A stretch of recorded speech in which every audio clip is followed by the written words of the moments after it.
Assalamualaikum warahmatullahi ta'ala wabarakatuh.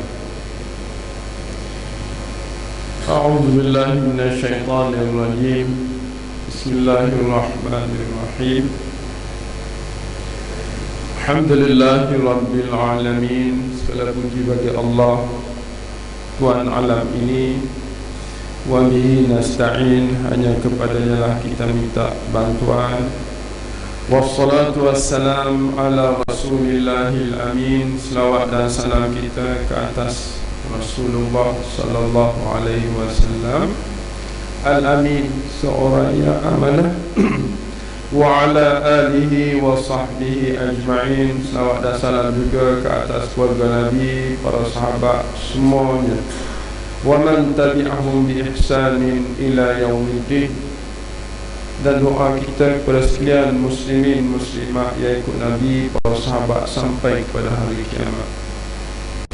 Allahumma rabbana shrah lana sudurana, ya Allah, ya Tuhan kami, lapangkanlah dada kami sekalian. Wa yassir lana umurana, ya Allah, ya Tuhan kami, mudahkanlah urusan kami. Waj'alna minal ladzina yastami'una al-qawla fayattabi'una ahsanah. Dan jadikanlah kami semua ini orang-orang yang selalu mendengar ayat-ayat Allah, kemudian mengambil apa-apa yang terbaik daripada pengajian ini. Allahumma ja'alna min ahli al-Quran, ya Allah, jadikanlah kami ahli Al-Quran. Ahlullah wa khassatuh, yaitu mereka itu ahli Allah dan orang dekat dengan Allah. Allahumma rzuqna as-sakinah, ya Allah, kurniakanlah kepada kami dalam majlis ini hati yang tenang.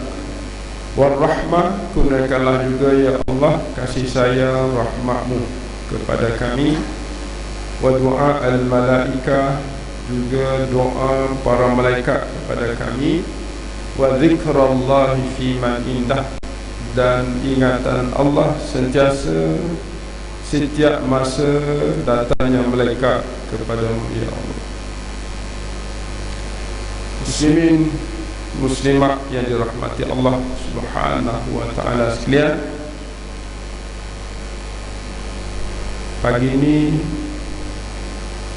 saya nak baca satu ayat daripada surah Al-A'raf, ayat 172, 173, 174. Surah Al-A'raf yang membicarakan soal masa, waktu, time, jam. Firman Allah Subhanahu wa ta'ala,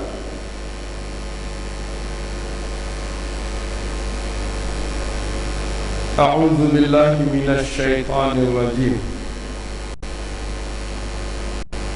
Wa idh akhadha rabbuka min bani adama min zuhurihim dhurriyyatahum wa ashhadahum ala anfusihim alastu birabbikum qalu bala shahidna an taqulu yawmal qiyamah inna kunna an hadha ghafilin aw taqulu innama ashraka abauna min qabl wa kunna dhurriyyatan min ba'dihim afatuhlikuna bima fa'ala al-mubtilun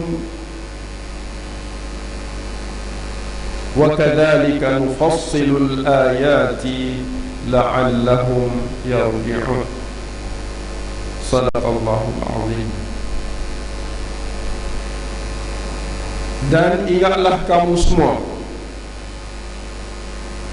Allah suruh kita ingat, id, ketika akhadha rabbuka,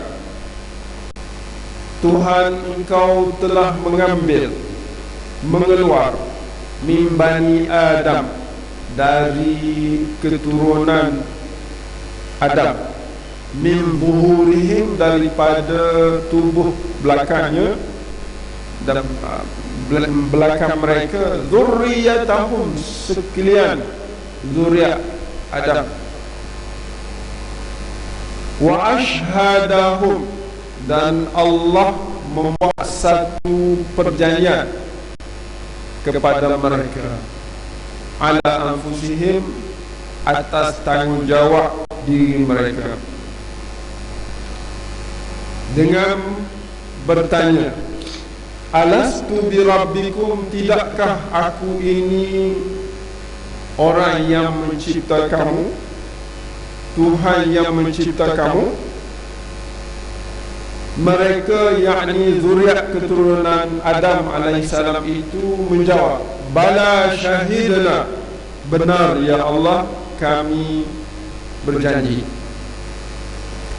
An taqulu yaumal qiyamah, kelak kamu akan bercakap di depan aku pada hari kiamat, inna kunna an hadza ghafilin, sesungguhnya kami semasa berada di dunia dulu tentang perjanjian ini kami lupa. Au taqulun, ataupun kamu akan berkata, innama asyraka aba'una min qablu, sebenarnya ibu bapa kamilah yang menjadi syirik sebelum kami. Kami sebenarnya zuriat selepas mereka.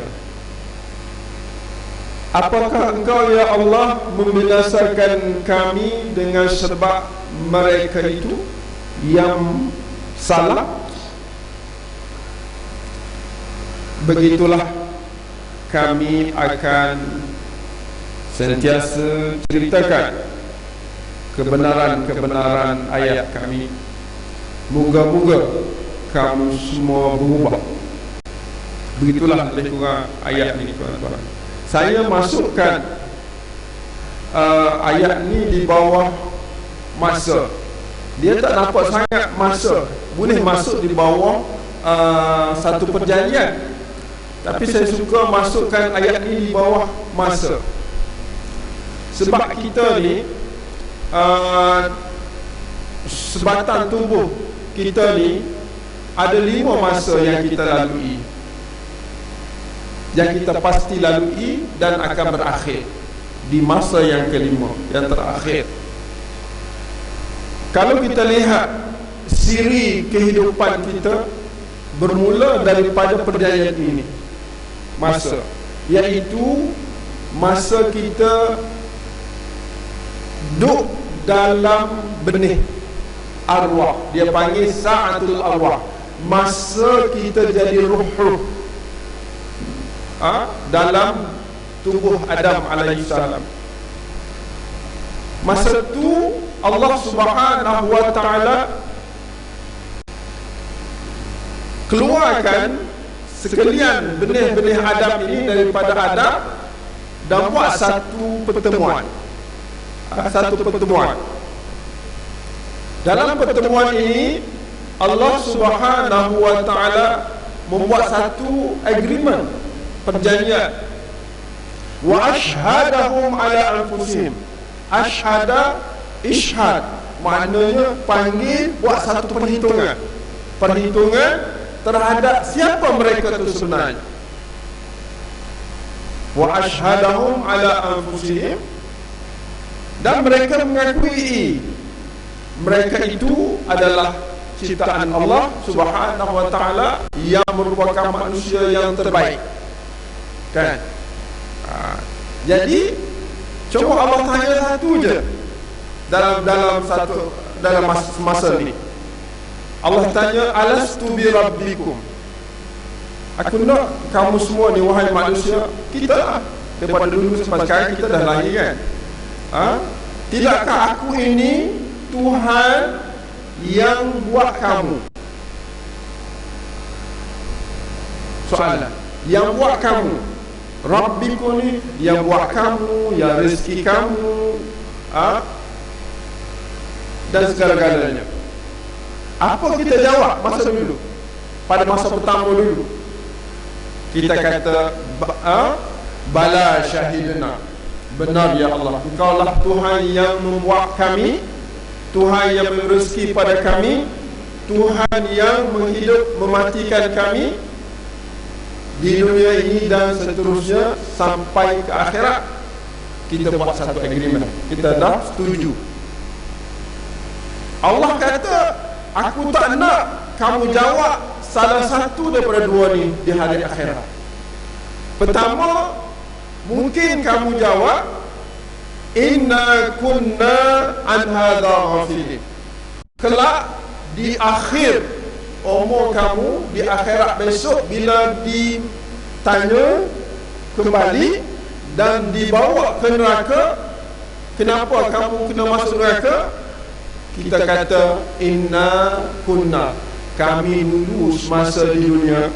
Di ayat ni kita ambil masa kedua selepas masa alam arwah. Sa'ah arwah ialah sa'ah yang kedua, ialah sa'ah ar-rahim.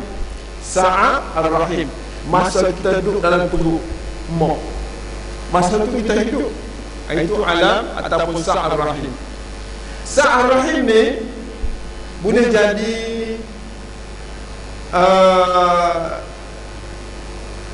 kita semua ni orang baik, boleh jadi kita semua ni sebaliknya. Masa tu kalaulah kita kata lahir-lahir mati, contohnya kan, lahir-lahir mati, kita nak kata orang ni di bawah perjanjian dulu ke dia berdasar kepada ibu bapa dia. Seorang itu lahir dengan seorang mukmin, ibu bapa dia mukmin, kan? Maka kata ulama, mati dia tu mati ala fitrah al-ula, di atas perjanjian awal. Maknanya dia orang bersih masuk syurga, walaupun ibu bapa dia tu yang melahirkan dia itu bukan Islam. Di alam tu, di alam tu, maknanya sebab dia bergantung kepada perjanjian yang pertama dalam ayat ini. Sebab dia kata qalu bala syahidna, belum sampai lagi pada peringkat kehidupan yang ketiga, iaitu sa'atul dunia, semasa hidup di dunia ini.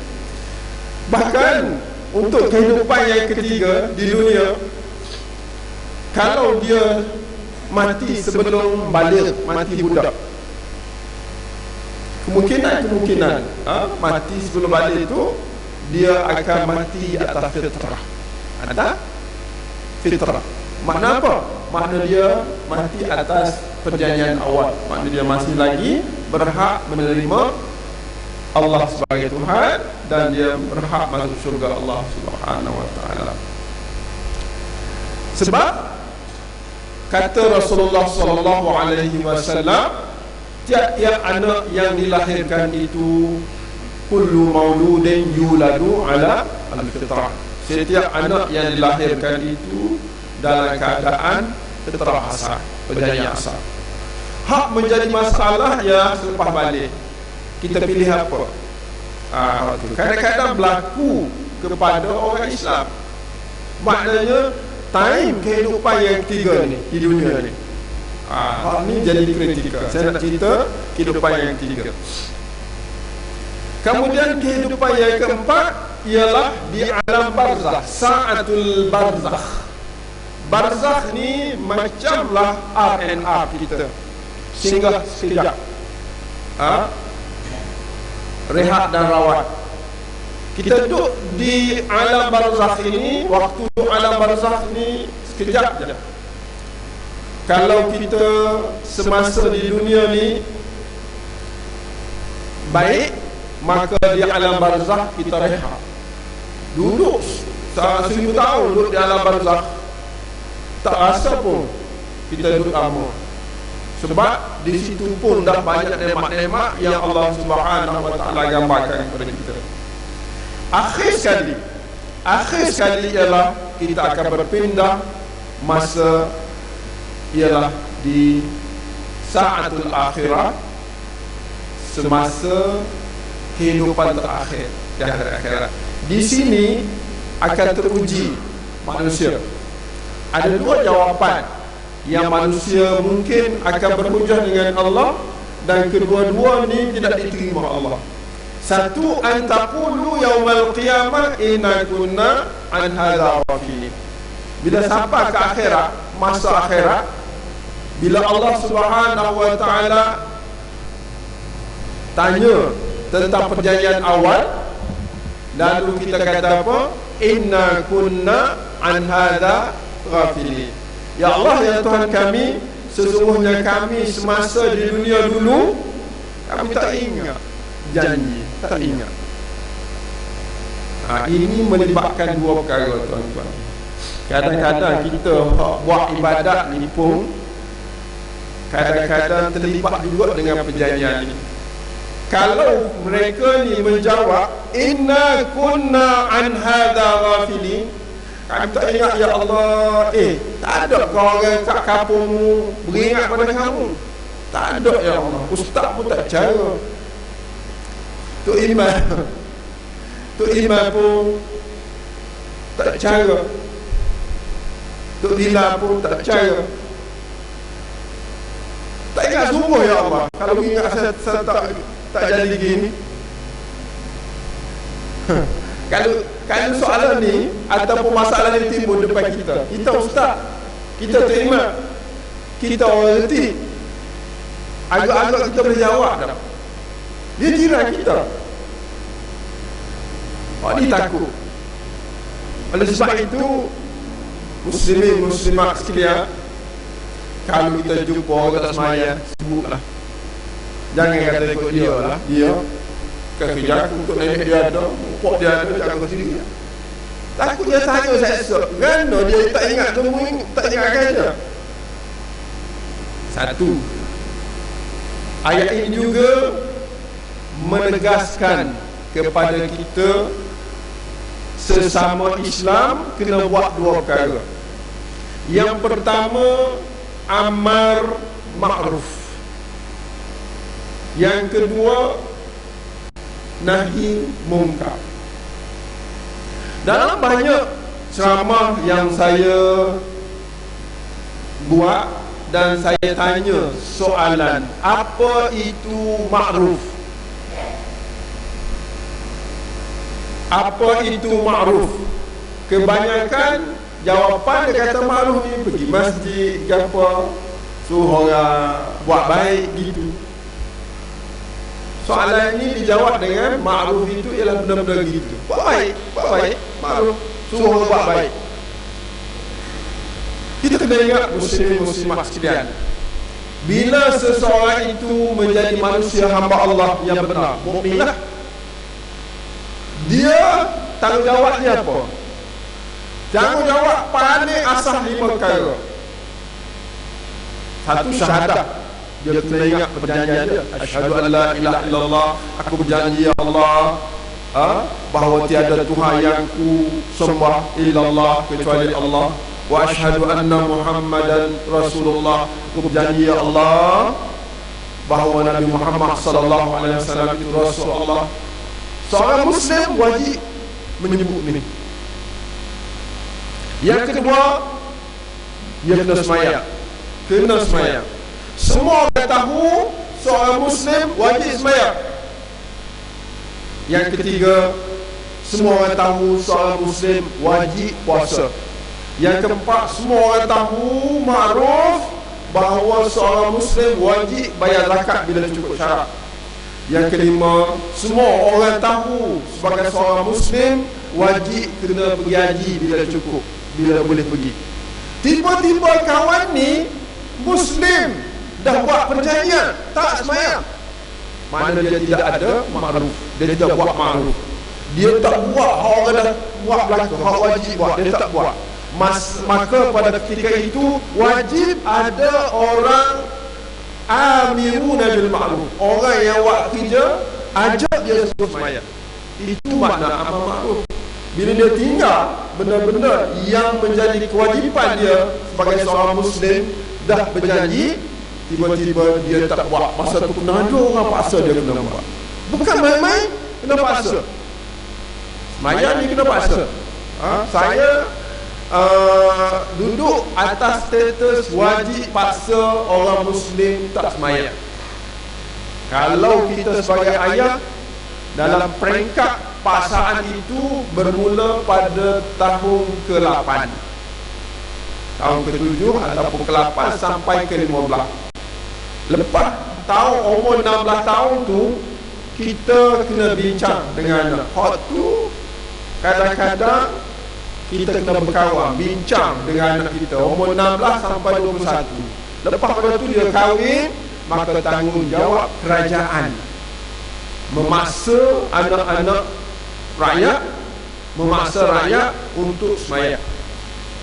Kenapa sembahyang ini menjadi suatu paksaan? Kerana dia adalah satu benda yang memang makruf sebagai seorang Muslim kena buat. Satu. Yang kedua, kerana dengan sebab sembahyanglah bumi ini akan disuburkan. Kerana dengan sebab sembahyanglah maksiat tidak berlaku. Kerana dengan sebab sembahyanglah masyarakat menjadi baik. Kerana disebabkan sembahyanglah ekonomi terjaga.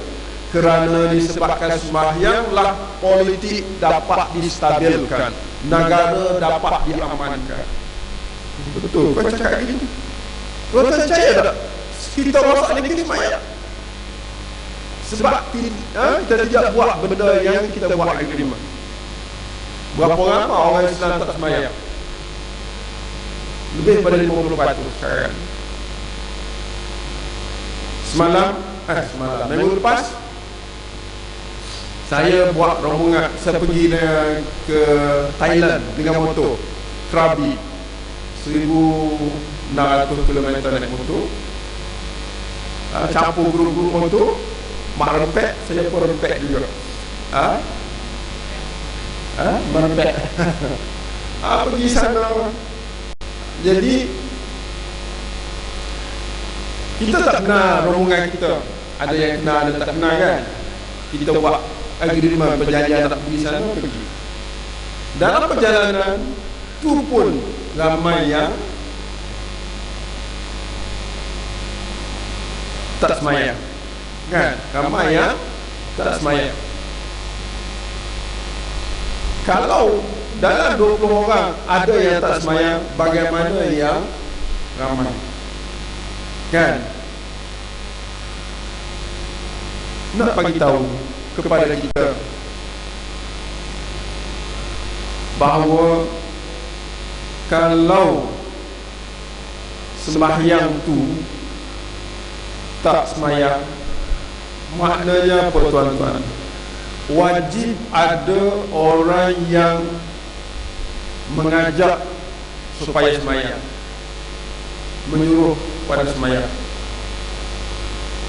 Kalau tak ada orang yang menyuruh semayang semasa orang tengah semayang, ini contoh semayang lah, kalau orang lain pun sama juga, maka dia melibatkan ekonomi, melibatkan sosial, melibatkan politik, melibatkan negara tak aman. Hak ni orang tak percaya, orang tidak beriman sangat bahawa dengan sebab meninggalkan perintah Allah kita binasa. Orang tak percaya. Tapi hakikatnya itulah kalau kita selidik di dalam Al-Quran. Muslimin muslimat yang dirahmati Allah Subhanahu wa ta'ala. Jadi kita ni wajib, bila tengok orang tak semayang, wajib suruh. Satu, dah faham tu. Maknanya tu panggil amal ma'ruf. Benda ma'ruf tu benda hak kena buat. Satu lagi ialah nahi mungkar. Benda mungkar, bila dalam masyarakat buat mungkar, apa mungkar tu? Benda yang tak baik, benda yang dilarang. Minum arak mungkar, berzina mungkar, bawa perempuan tidak kahwin mungkar, dan banyak lagi benda-benda mungkar. Kalau berlaku benda-benda gini dalam masyarakat, wajib ada orang yang bernama an-nahuna 'anil munkar, orang yang halang daripada berlaku benda itu. Kalau di peringkat keluarga kena ada, peringkat masyarakat negara kena ada benda ni. Kenapa perlu nahi munkar? Kerana untuk menyelamatkan negara dan seumpamanya. Kenapa kena nahi munkar? Kerana dia telah melakukan sesuatu yang telah diketahui benda itu dilarang. Nampak tak? Jadi tuan-tuan, seperti mana yang saya sebut tadi, kalau kita orang yang semayang ni, orang yang dah baik ni, bila depan mata berlaku kemungkaran, kita tidak halang, belum tentu kita selamat di hari akhirat. Belum tentu kita selamat di hari akhirat. Sebab bila dia kata inna kunna an hadza ghafilin, kami dulu semasa dunia tak ingat, ya Allah, maaflah banyak.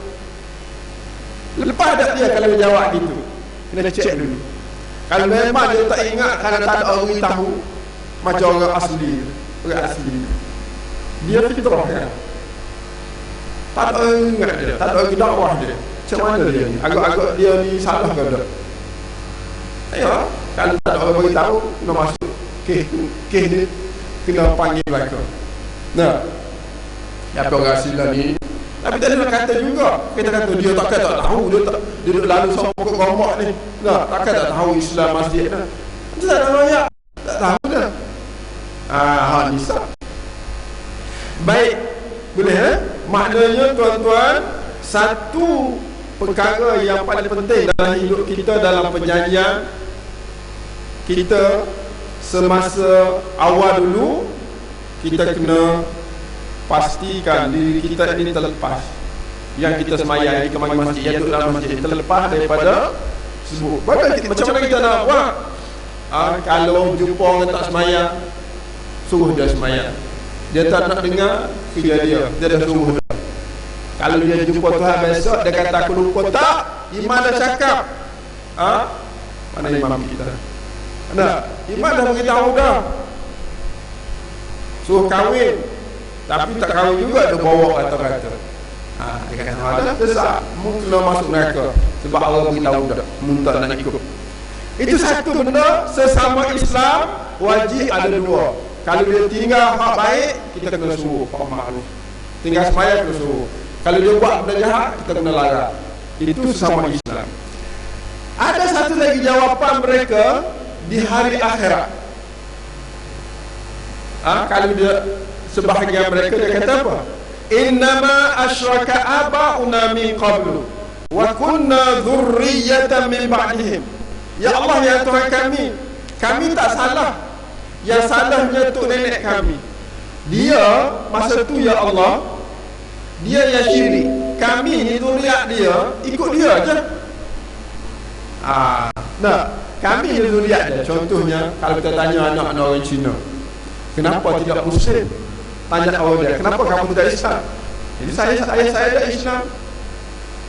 Boleh tak kita ataupun manusia berhujah dengan sebab tok nenek? Ada 3 perkara kita kena fikir dalam hal ini. Pertama, kes ini dia bermula dengan kita, dengan akil balik, dengan ilmu yang kita hidup. Tok nenek tak sabit pun dia tu zaman dia, salah dia masa tu. Yang hidup kita ni sekarang ni, bila akil balik cukup umur, masa tu dia ambil kira. Kita tak henti kena cari satu benda tu kan. Akil balik kita dah ambil kira sebagai seorang manusia, hamba Allah yang pernah buat perjanjian pada waktu dulu. Tidak boleh disalahkan tok nenek kita. Walaupun besok kita berhujang gitu, tak terima. Satu. Yang kedua, tuan-tuan, kita orang yang dah menerima dan tidak syirik dengan Allah Subhanahu Wa Taala ni, Kita dengan orang ni, kita panggil tak dia yang tidak Muslim, yang non-Muslim ni, kita dakwah tak dia kepada Islam. Hak ni satu benda lagi yang kita takut bila kita berkawan dengan Cina, dengan India, dengan Melayu. Allah sedih tuan-tuan masa lagi kat ni. Kita biasa Melayu di Malaysia ni, kan? Biasa orang Melayu di Malaysia ni, kita tengok Melayu Muslim, kan? Jagalah Melayu Kristian, Melayu Buddha. Tapi kalau pergi sana, Melayu Buddha. Saya pernah tanya, apa muntah Islam tak? Dia kata, aku orang bukan Islam. Aku tak Islam, bukan Melayu. Satu jenis lagi Melayu Islam, tapi cakap bukan Melayu. Kita ingat orang Melayu, dia cakap Melayu, tak semua. Orang Melayu ni cakap Sia pun ada, cakap Jawa pun ada, kan? Bukan cakap Melayu. Jadi bila tanya orang yang bawa kita, dia tanya, kenapa kau macam aku tapi kamu bukan Islam? Kata, tahu mak ayah aku. Maknanya besok kalau Islam ni, kalau kita dah dakwah dia tak terima, dia tak boleh berhujah dengan sebab tu nenek dia lah dia tidak Islam besok. Tak boleh. Makna pertama kita tak boleh jawab itu. Yang kedua, kita sebagai seorang Muslim kena tegur dia, kena ajak dia kepada Islam. Kalau kita tak ajak, takut kita terlibat sama dengan kesalahan mereka. Nah, itu dua perkara yang wajib kita ingat dalam kita berdepan dengan kawan-kawan yang non-Muslim hari ini. Pertama, dia asalnya bagus, fitrah.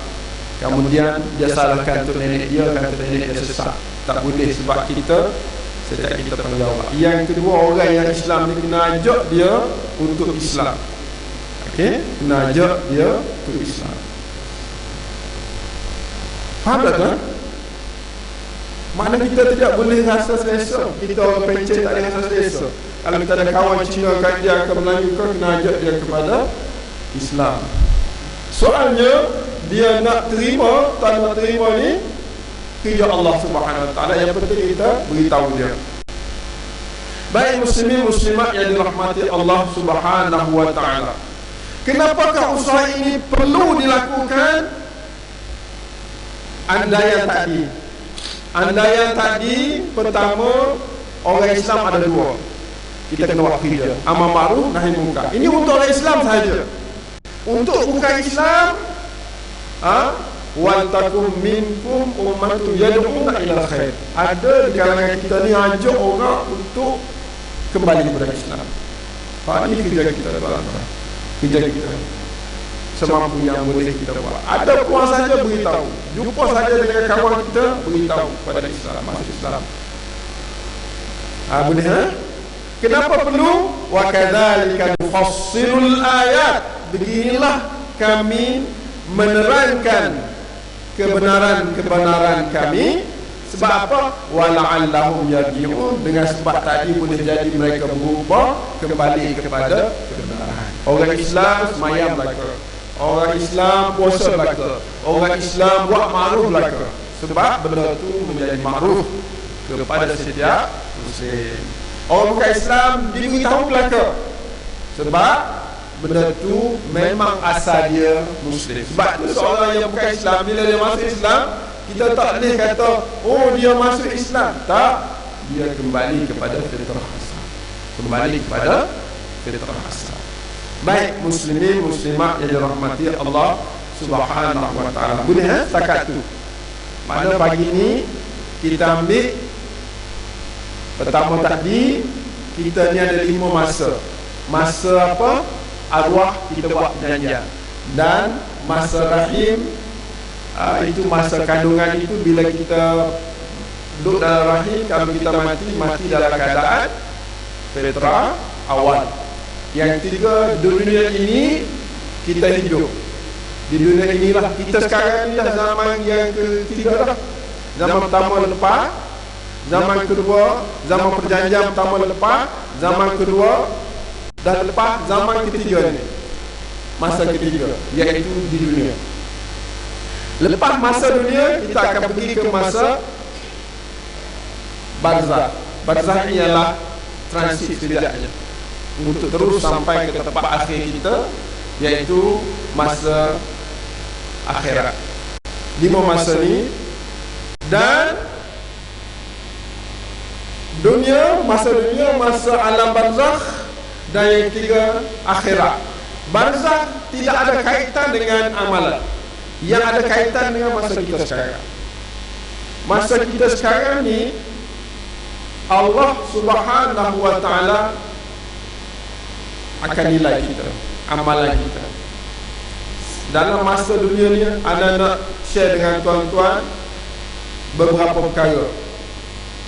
Yang pertama sekali, muslimat sekalian, hak saya sebut tadi lah, kita kena buat amal ma'ruf nahi munkar untuk orang lain yang sesama Islam. Yang bukan Islam, kita kena ajak dia kembali kepada Islam semampu kita.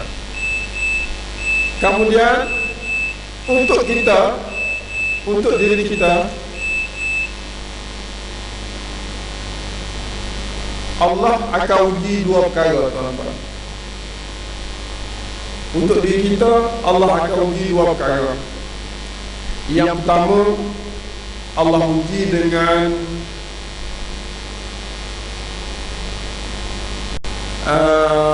kesenangan di awal, kesusahan di akhir. Ataupun Allah uji dengan kesusahan di awal, kesenangan di akhir.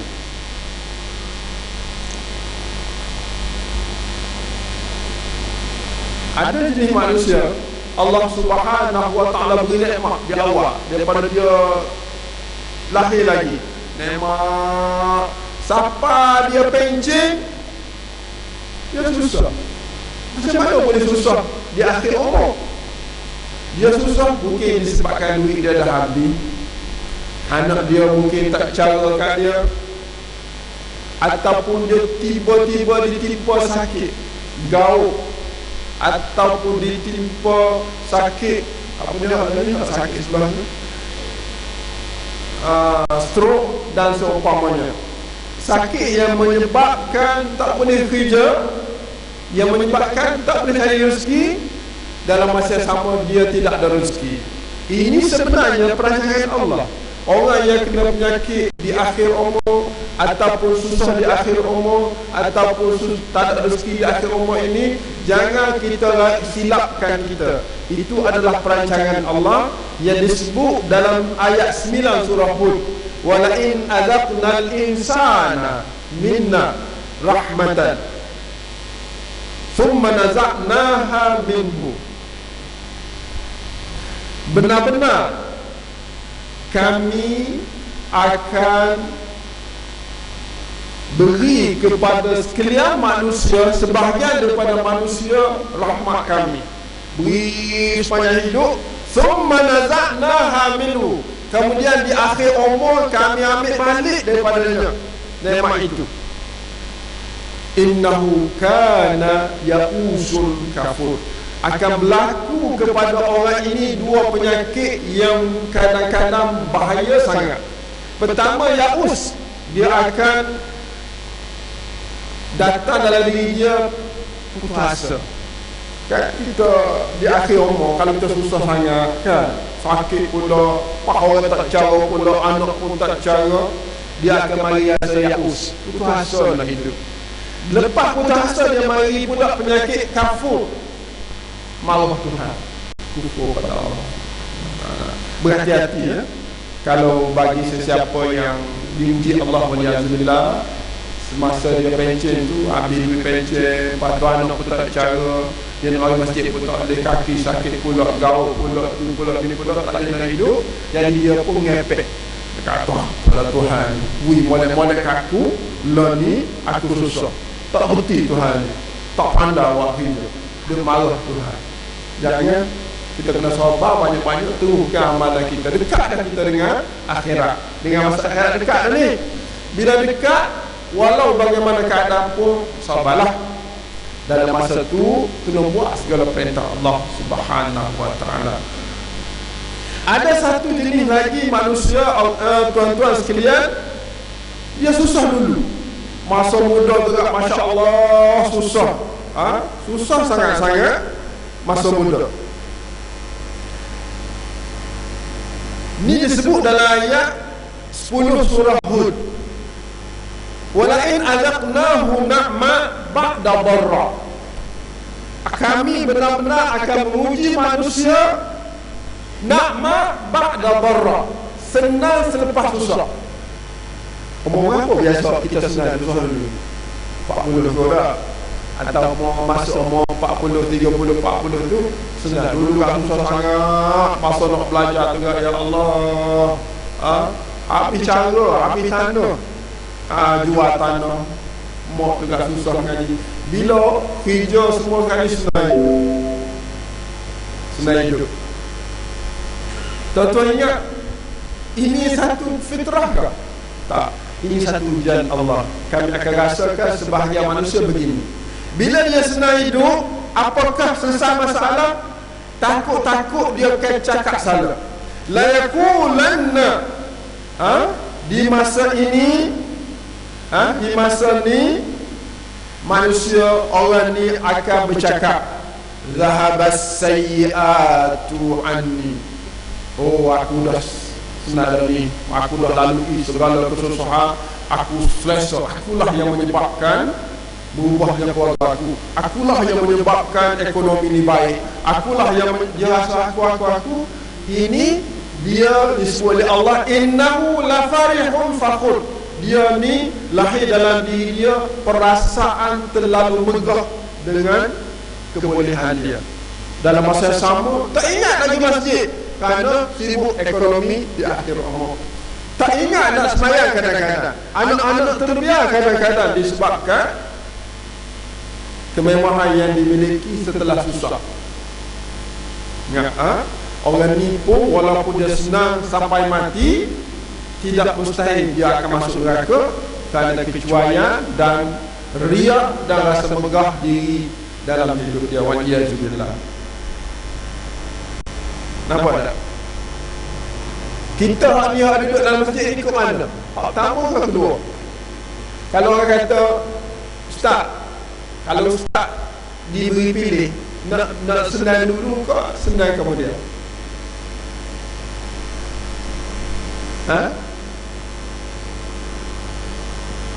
Saya tak sih dua-dua ni. Tak sih hak pertama, hak senang-senang jadi susah. Tak sih. Hak kedua,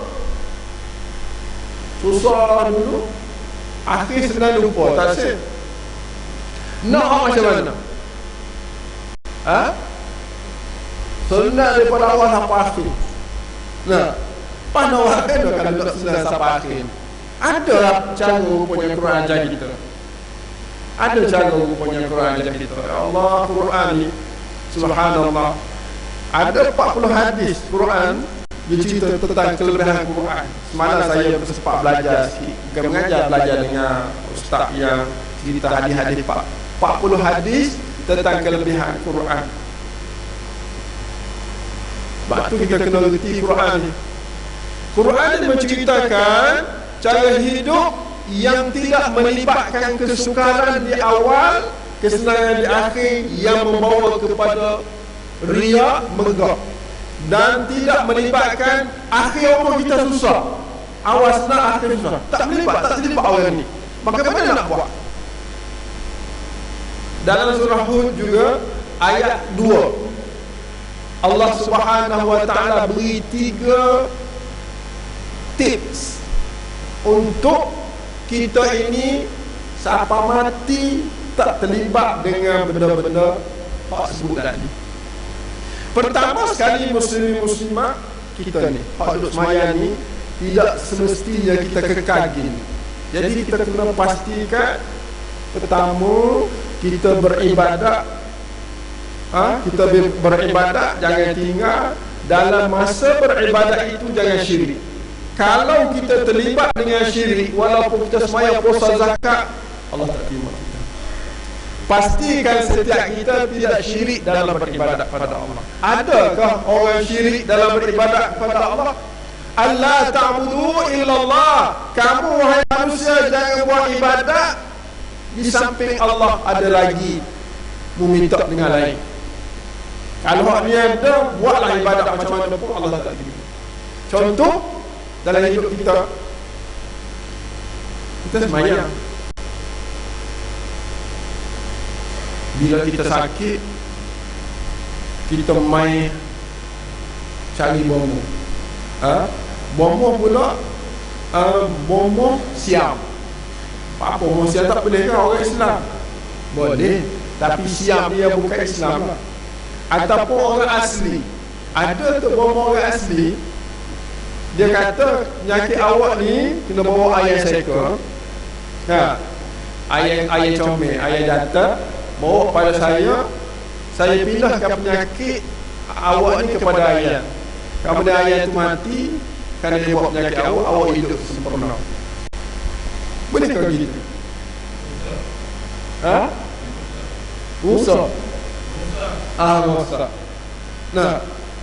Itu kita takut kita libatkan dalam kita beribadat kepada Allah, terlibat dengan benda-benda syirik. Pastikan kita nak buat apa pun tanya orang berilmu supaya kita tidak terlibat syirik.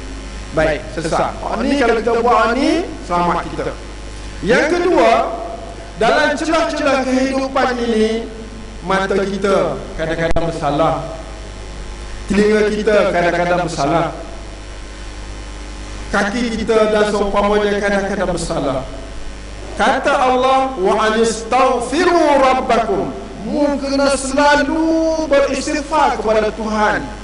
Sebab dengan sebab istighfar kamulah doa kamu tidak pernah ditolak.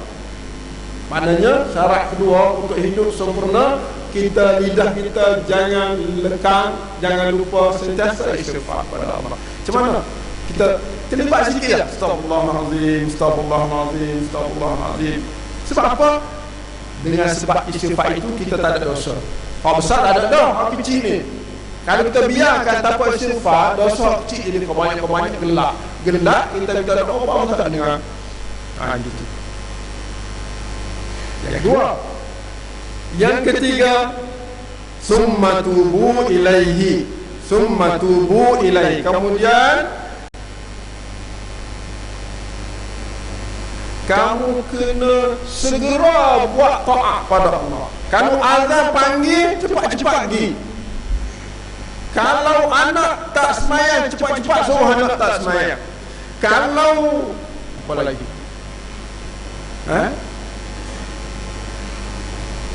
Isteri masuklah. Anak kita sebut anak buat isteri dah comel dah tak sebut pun isteri kan.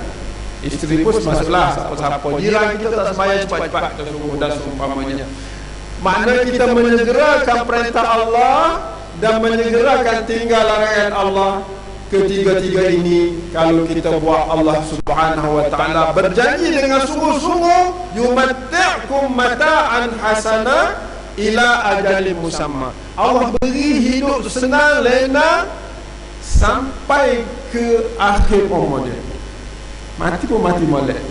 Mati pun mati molek. Dan tidak pernah susah dalam hidup. Setakat tu, wa yu'ti kulladhi fadlin fadlah. Hak dia buat baik tu Allah beri sepenuhnya. Beri sepenuhnya kepada dia. Ada hak-hak kita ini Allah tahan. Kerana apa? Kerana dosa kita, kerana kecuaian kita kepada Allah Subhanahu wa ta'ala. Muslimin muslimat yang dirahmati Allah, akhir sekali saya nak ingat juga dalam tazkirah ini berkaitan dengan masa ini, ialah setiap amal yang kita buat mesti kita ada ilmu. Setiap amal yang kita buat mesti kita niat. Ni ulang ni. Setiap amal yang kita buat mesti kita ikhlas. Setiap amal yang kita buat mesti kita kena berterusan istiqamah. Kata ulama, kalau kita dapat syarat amalan kita ini, berilmu, berniat, ikhlas dan istiqamah, amal itu akan dijadikan amal soleh dan diangkat menjadi sebahagian daripada bekalan kita di hari akhirat dan ditimbang timbangan itu berat, dan dengan sebab berat timbangan kita itu layak kita ke syurga Allah Subhanahu wa ta'ala. Rasa cukup dah tu. Nah, boleh kan tak boleh? Boleh lah. Aku tak boleh, aku tak lekat. Ada merasa lekat dah tu. Jadi moga-moga Allah Subhanahu wa ta'ala beri kita sabar dan kita tentukan dengan amal-amal kita untuk diri kita dan untuk anak-anak kita, bahawa Islam kita amal ma'ruf nahi munkar, bukan Islam untuk kita dakwah. Semoga lahirlah dalam masyarakat kita masyarakat yang amal damai, taat kepada Allah Subhanahu wa ta'ala. Jadi sekadar itu saja untuk pagi ini. Moga-moga di perjumpaan yang lain kita akan ambil isu ataupun masalah ayat yang lain untuk kita bincang sama dan kita amalkannya insya-Allah. Qul qawli hadza astaghfirullahal azim li wa lakum. Wassalamualaikum warahmatullahi taala wabarakatuh.